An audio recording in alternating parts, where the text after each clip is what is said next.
दोस्तों आज मैं diary of the dead movie को एक्सप्लेन करने वाला हूँ। अगर आपको ये एक्सप्लेनेशन पसंद आए तो वीडियो को जरूर लाइक करना और चैनल को भी सब्सक्राइब कर देना। सो बिना किसी देरी के लेट्स एक्सप्लेन दिस मूवी। कहानी की शुरुआत एक क्राइम सीन से होती है, जहाँ पुलिस ऑफिसर की बातों से पता चलता है कि एक आदमी ने अपनी वाइफ और अपने लड़के का मर्डर कर दिया है, लेकिन इसी के साथ उसने खुद भी सुसाइड कर लिया। पुलिस ऑफिसर को आदमी के बारे में कोई इन्फॉर्मेशन नहीं मिलती क्योंकि वो एक इमिग्रेंट होता है। फिर वहाँ हम एक कैमरामैन और एक न्यूज रिपोर्टर को देखते हैं जो वहाँ की न्यूज कवर करने आए हैं। बैकग्राउंड में नैरेटर बताती है कि ये फुटेज खुद कैमरामैन ने ही अपलोड की है, लेकिन इसका ज्यादातर हिस्सा अभी भी ब्रॉडकास्ट नहीं हुआ है। दोनों जैसे ही न्यूज कवर करना शुरू करते हैं, कैमरामैन नोटिस करता है कि लेडी की डेड बॉडी हिल रही है। तभी अचानक से लेडी की डेड बॉडी जिंदा हो जाती है और वो पुलिस ऑफिसर को काट लेती है। इस नजारे को देख सभी लोग डर जाते हैं और कुछ समय बाद लड़का भी जिंदा हो जाता है। इसके बाद पुलिस ऑफिसर इन पर फायरिंग शुरू कर देते हैं, लेकिन बहुत सारी बुलेट लगने के बाद भी दोनों नहीं मरते। तभी जैसे ही एक बुलेट लड़के के सर में लगती है, वो तुरंत ही मर जाता है। ऐसे ऑफिसर समझ जाते हैं कि इनको मारने के लिए इनके सर में शूट करना होगा। इसी बीच लेडी न्यूज रिपोर्टर को काट लेती है और ऑफिसर तुरंत ही लेडी को शूट कर देती है। फिर नैरेटर बताती है कि इससे रिलेटेड हमने बहुत सारी वीडियो फुटेज डाउनलोड की, लेकिन हर फुटेज में असली सच्चाई को छुपाया गया था। इसके बाद नैरेटर इससे रिलेटेड एक फिल्म दिखाना शुरू करती है, जिसमें इसके फ्रेंड जेसन ने असली सच्चाई को शूट किया था। इसे दिखाने के पीछे इनका मकसद है कि दूसरे लोग उस गलती को रिपीट ना करें जो गलती नैरेटर और उसकी ग्रुप ने की थी। फुटेज की शुरुआत में ट्रेसी रात के समय जंगल में भागती हुई नजर आती है। तभी अचानक ही एक डेड बॉडी पीछे से उसे पकड़ लेती है, लेकिन फिर पता चलता है कि ये सब जेसन की एक मूवी का सीन है और डेड बॉडी वाले कैरेक्टर में रिडली नाम का एक लड़का है। जेसन दोनों से थोड़ा नाराज हो जाता है क्योंकि वो इस सीन को अच्छे से परफॉर्म नहीं कर पाते। ये सारा सीन खुद जेसन ही कैमरे में शूट कर रहा होता है, जहाँ पर उसके कुछ और दोस्त भी मौजूद होते हैं। तब नैरेटर बताती है कि जेसन इस हॉरर मूवी को अपने कॉलेज प्रोजेक्ट के लिए शूट कर रहा था। तभी वहाँ पर इनका एक साथी आता है और बताता है कि रेडियो पर एक अजीब सी न्यूज आ रही है। फिर सभी लोग उस न्यूज को सुनते हैं, जिसमें पता चलता है कि अलग अलग जगहों पर डेड बॉडी वापस जिंदा हो गई है। लेकिन टोनी इस न्यूज को सीरियसली नहीं लेता, जबकि प्रोफेसर और बाकी लोग थोड़ा सा घबराए होते हैं। इसके बाद रिडली वहाँ से जाने लगता है। तब उसके साथ में फ्रांसिन भी वहाँ से चली जाती है। अब जेसन को भी अपनी गर्लफ्रेंड डेव की चिंता होने लगती है, इसीलिए वो उसके हॉस्टल रूम की तरफ जाता है। फिर उसे पता चलता है कि लगभग सभी लोग वहाँ से चले गए हैं। इसके बाद जेसन तुरंत डेव के रूम के पास जाता है, लेकिन डेव दरवाजा खोलते ही हमला करने वाली होती है, क्योंकि न्यूज सुनने के बाद वो खुद भी बहुत डर गई है। फिर हमें टीवी पर वही न्यूज वाली फुटेज दिखाई देती है जिसे हमने मूवी की शुरुआत में देखा था। डेव अपनी फैमिली से कांटेक्ट करने की लगातार कोशिश कर रही होती है, लेकिन कोई भी उसकी कॉल को रिसीव नहीं कर रहा था। इसीलिए डेव को अपनी फैमिली के बारे में चिंता होने लगती है। फिर हमें यहाँ पता चलता है कि डेव ही बैकग्राउंड वाली नैरेटर है। इसके बाद सब एक ट्रेलर में यहाँ से निकल जाते हैं, क्योंकि डेव जल्दी से अपने घर पहुँचना चाहती है। लेकिन जेसन अभी भी वीडियो शूट करना जारी रखता है और सभी से उनका नाम और एड्रेस पूछता है। वहाँ पर मैरी नाम की लड़की इस ट्रेलर को चला रही होती है। तभी अचानक से इनको सामने दो जलती हुई गाड़ियाँ नजर आती हैं। फिर इनकी नजर एक पुलिस ऑफिसर पर जाती है, जिसकी बॉडी पूरी तरह से जलकर फ्राई हो गई थी, लेकिन वो अभी भी जिंदा था। उसे देख सभी लोग काफी डर जाते हैं और मैरी तुरंत उसे हिट करके वहाँ से आगे की तरफ जाने लगती है। लेकिन फिर इनके सामने तीन और लोग आ जाते हैं और मैरी उनको भी कुचलकर आगे बढ़ जाती है। इस बात से मैरी को बहुत दुख होता है। फिर डेव उसे समझाती कि वो लोग पहले से ही मरे हुए थे, इसीलिए तुम्हें गिल्टी फील करने की कोई जरूरत नहीं है। लेकिन मैरी उसकी बात नहीं सुनती और ट्रेलर से बाहर चली जाती है।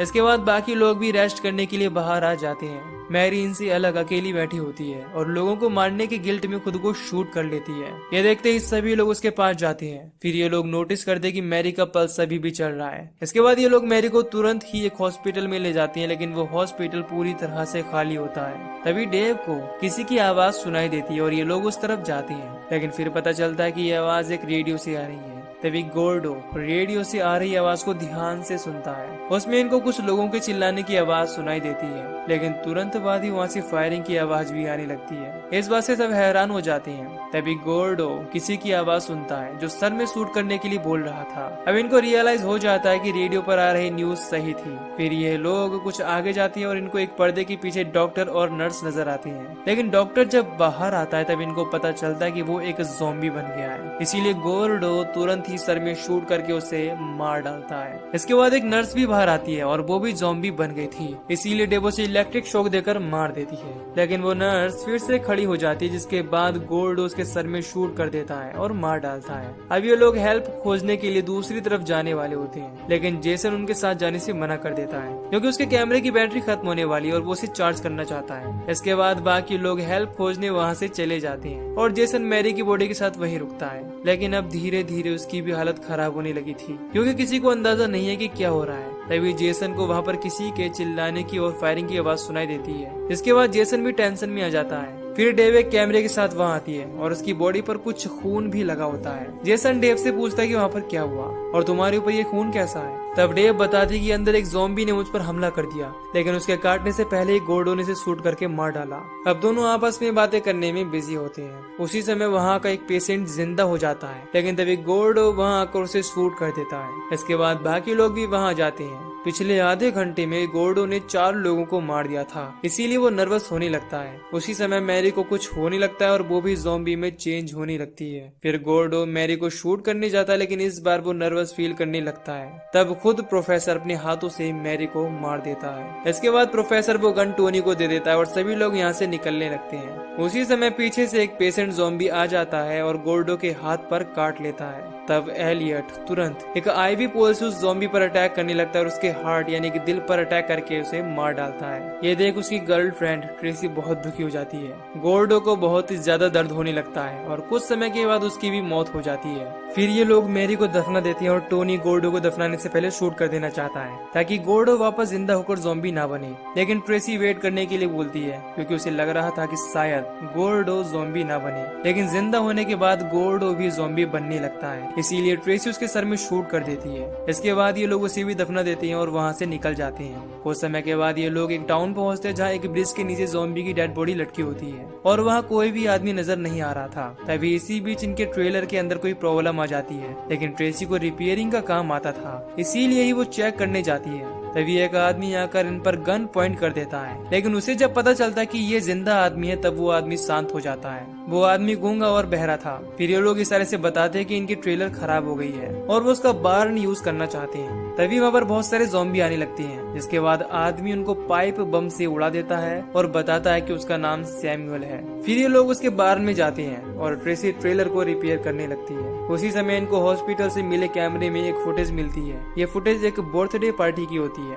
वहाँ पार्टी में एक क्लाउन भी आता है और अचानक से लड़की के फादर को काट लेता है। तभी इनको बारने के बाहर कुछ हलचल नजर आती है। चेक करने पर ये लोग पाते हैं कि बाहर बहुत सारे ज़ॉम्बी हैं और अब इनकी तरफ आ रहे हैं। यह देख सभी लोग काफी घबरा जाते हैं। तब सैमुअल इनको पीछे वाले दरवाजे की तरफ ले जाता है। अब वहाँ से ज़ॉम्बी अंदर आने वाले होते हैं, लेकिन सैमुअल तुरंत ही उस दरवाजे को बंद कर देता है। फिर भी 2 ज़ॉम्बी पहले ही अंदर आ गए होते हैं, लेकिन ये लोग दोनों को मारने में कामयाब हो जाते हैं। दूसरी तरफ ट्रेसी ट्रेलर को रिपेयर करने में बिजी होती है। उसी समय वहाँ एक ज़ॉम्बी आकर उसे बाहर खींचने लगता है, लेकिन ठीक समय पर सैमुअल वहाँ आकर ज़ॉम्बी को मार देता है। फिर जैसे ट्रेलर रिपेयर हो जाता है, यहाँ से भागने के लिए सभी लोग उसके अंदर जाने लगते हैं, लेकिन इसी बीच सैमुअल को एक ज़ॉम्बी पकड़ लेता है और उसे भी काट लेता है। इसके बाद सैमुअल घास काटने वाले एक टूल को अपने सर में घुसाकर सुसाइड कर लेता है, क्योंकि वो ज़ॉम्बी की मौत नहीं मरना चाहता था। इसके बाद बाकी लोग वहाँ से भाग जाते हैं, लेकिन पूरे टाउन में अब केवल ज़ॉम्बी ही नजर आ रहे थे और किसी को भी पता नहीं है कि बाहर क्या हो रहा है और हर मिनट हर घंटे कितने लोग मर रहे हैं। अब इनके पास भी फूड सप्लाई और फ्यूल मौजूद नहीं होता, इसीलिए ही ये लोग एक जगह पर रुककर इसके बारे में सोचने लगते हैं। लेकिन तभी वहाँ पर कुछ लोग आ जाते हैं और उनके पास बड़ी बड़ी गन होती है। वो लोग इनके बारे में पूछने लगते हैं। तभी इनके ऊपर फायरिंग होने लगती है, जिसके बाद वो लोग इनको लेकर एक वेयर हाउस में आ जाते हैं, क्योंकि यह जगह ज्यादा सेफ है। फिर इनको पता चलता है कि वहाँ पर कुछ सर्वाइवर का एक ग्रुप है, जिन्होंने यहाँ पर बहुत सारा फूड सप्लाई और फ्यूल इकट्ठा कर लिया है और इनका लीडर नेशनल गार्ड का मेंबर है। फिर जेसन इनसे कांटेक्ट करने का एक्सेस मांगता है और लीडर इनको दे देता है। फिर डेव की नैरेशन बताती है कि मीडिया और गवर्नमेंट पूरी तरह से झूठ बोल रही थी और इस मैटर को लोगों से छुपाने की कोशिश कर रही थी। फिर जेसन कुछ फुटेज को एडिट करता है और उसे अपने पेज पर अपलोड करने वाला होता है। तभी डेव वहां आ जाती है और जेसन पर गुस्सा होने लगती है, क्योंकि उसे लगता है कि जेसन फेमस होने के लिए ये सब कर रहा है। तब जेसन उसे समझाता है कि मैं फेमस होने के लिए नहीं कर रहा, मैं इस वीडियो को अपलोड करना चाहता हूँ ताकि लोगों को सच्चाई पता चल सके और जो लोग जिंदा हैं वो भी हमारी तरह सर्वाइव कर सकें। उसी समय डेव को उसके छोटे भाई का मैसेज मिलता है और पता चलता है कि उसके पेरेंट्स कैंपिंग के लिए बाहर गए थे और अभी भी रास्ते में हैं। इस बात से डेव घबरा जाती है और तुरंत ही अपने घर जाने का डिसाइड कर लेती है। तभी सर्वाइवर ग्रुप का लीडर बताता है कि हमारा एक आदमी ज़ॉम्बी बन गया है और वो इसी वेयर हाउस के अंदर कहीं पर छुपा है। इसके बाद सर्वाइवर का ग्रुप ज़ॉम्बी को खोजने लगता है। तभी इनको एक जगह पर हलचल नजर आती है और ये लोग उस तरफ फायरिंग स्टार्ट कर देते हैं, लेकिन फिर पता चलता है कि इन लोगों ने जिसे मारा है वो ज़ॉम्बी नहीं है। उसी समय ज़ॉम्बी वहां आ जाता है और टोनी की तरफ बढ़ने लगता है। तब टोनी अनजाने में हाइड्रोलिक एसिड वाली एक कंटेनर उसके सर पर फोड़ देता है। इसके बाद उस ज़ॉम्बी का सर डिस्ट्रॉय होने लगता है और वो मर जाता है। इसके बाद डेव ट्रेलर में फ्यूल भरने लगती है, लेकिन सर्वाइवर ग्रुप का लीडर उसे ज्यादा फ्यूल नहीं देता।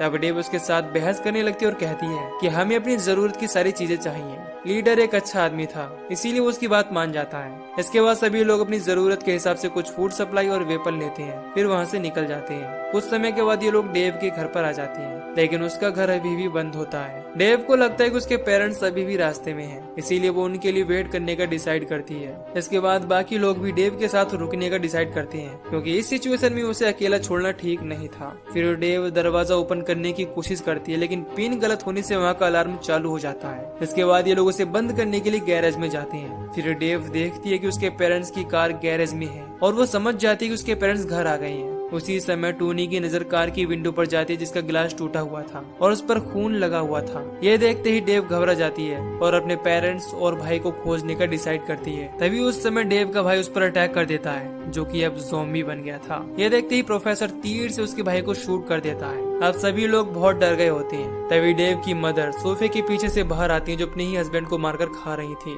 फिर प्रोफेसर उसे भी मार देता है और सभी लोग यहाँ से निकल जाते हैं। तभी एक जगह पर इनको नेशनल गार्ड वाले रोक लेते हैं। इनको लगता है कि वो इनकी मदद करेंगे, लेकिन नेशनल गार्ड वाले इनके सारे हथियार लेकर चले जाते हैं। कुछ समय बाद इनको एक वीडियो क्लिप मिलती है, जिसमें एक रेस्क्यू टीम एक बिल्डिंग में गई होती है, लेकिन वहाँ के फैमिली मेंबर ज़ॉम्बी में चेंज हो गए होते हैं और इन पर अटैक करने लगते हैं। इसके बाद रेस्क्यू टीम वाले उस पूरी फैमिली को खत्म कर देते हैं। अब ये लोग रिडली की हवेली में पहुंच जाती हैं, लेकिन वहाँ का दरवाजा खुला होता है और रिडली भी घर के अंदर नहीं होता। तभी अचानक से रिडली वहाँ के पैनिक रूम से बाहर आता है, जहाँ से वो सभी सीसीटीवी कैमरे पर नजर रख रहा था। फिर ये लोग रिडली से पूछते हैं कि फ्रांसिन और तुम्हारे पेरेंट्स दिखाई क्यों नहीं दे रहे। तब रिडली कहता है कि फ्रांसिन मेरे पेरेंट्स के साथ बाहर गई है। इसके बाद जेसन टोनी को एक कैमरा दे देता है और ट्रेसी के साथ लगेज लेने बाहर चला जाता है। अब टोनी रिडली के साथ होता है। वो नोटिस करता है कि रिडली पहले से अजीब बिहेव करने लगा है। फिर डेव उससे फ्रांसिन को खोजने के बारे में बात करती है। तब रिडली रिवील करता है कि फ्रांसिन, उसके पेरेंट्स और सभी स्टाफ मर चुके हैं। वो सभी इन्फेक्टेड हो गए थे,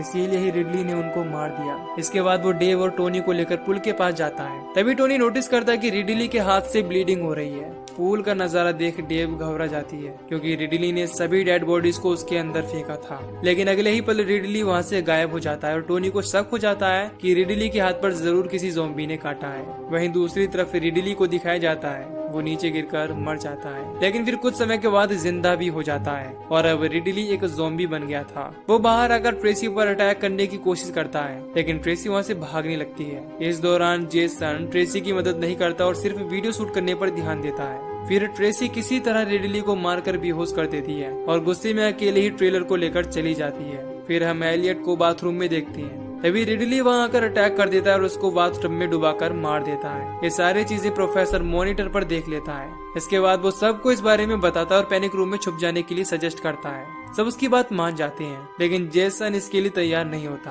क्योंकि वो सारी चीजें कैमरे में रिकॉर्ड करना चाहता है। इसके बाद जेसन बिना बताए ग्रुप से अलग हो जाता है, लेकिन तभी रिडली उस पर अटैक कर देता है और उसे काट लेता है। उसकी चिल्लाने की आवाज सुनते ही सब उसके पास जाते हैं और प्रोफेसर रिडली की सर को फोड़कर मार देते हैं। अब जेसन ज़ॉम्बी बनकर जीना नहीं चाहता था, इसीलिए वो डेव से खुद को मार देने के लिए कहता है। इसके बाद डेव उसके सर में शूट कर देती है और उसे मार देती है। जेसन की मौत से डेव बहुत दुखी होती है, लेकिन वो उसके फिल्म को कंटिन्यू रखती है। तभी कुछ समय बाद हवेली के अंदर बहुत सारे ज़ॉम्बी आने लगते हैं। ये देख डेव, टोनी और प्रोफेसर खुद को पैनिक रूम में बंद कर लेते हैं। लास्ट में डेव हमें एक वीडियो क्लिप दिखाती है जिसे जेसन ने जंगल में शूट किया था। इस वीडियो क्लिप में कुछ लोग होते हैं जो जंगल में हंटिंग पार्टी कर रहे होते हैं, लेकिन इनके टारगेट कुछ और नहीं बल्कि लोग होते हैं। लास्ट में हम एक औरत को देखते हैं जिसे इन लोगों ने उसके बाल के सहारे पेड़ से लटकाया होता है और एक बड़ी गन से सर को शूट कर देते हैं। फिर डेव पूछती है कि क्या हम इंसान बचाने लायक हैं, और इसी के साथ ये मूवी यहीं पर खत्म हो जाती है। तो दोस्तों, अगर आपको इस मूवी की एक्सप्लेनेशन पसंद आई हो तो वीडियो को लाइक और चैनल को सब्सक्राइब कर दीजिए। बाकी मैं मिलूंगा आपसे न्यू वीडियो में। Till then take care,